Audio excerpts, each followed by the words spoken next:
Today we will look at a possible out-of-the-box problem with the LilyGo TTGO camera. This is the 1.7 version with onboard PIR sensor, TFT display and fisheye camera. It uses the ESP32 Wrover-B microprocessor. I used a standard USB-B to micro USB cable of 50 cm. Here is what the problem looks like on the computer. The TTGO board has an out-of-the-box program. I connect the board to the Arduino Legacy software. The settings I used are as follows.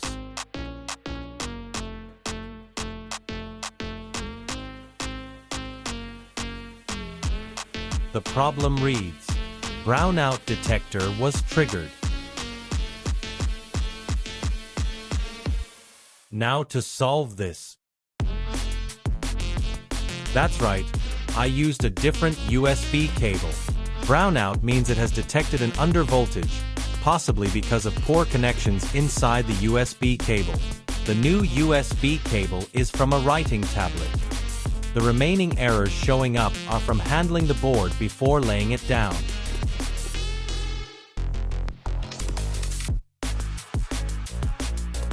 An old USB cable from a phone charger should also work. Keep in mind that it may not connect to the serial monitor if it has no data lines. If changing the USB cable does not work, it might be that an onboard component, like the voltage regulator, broke.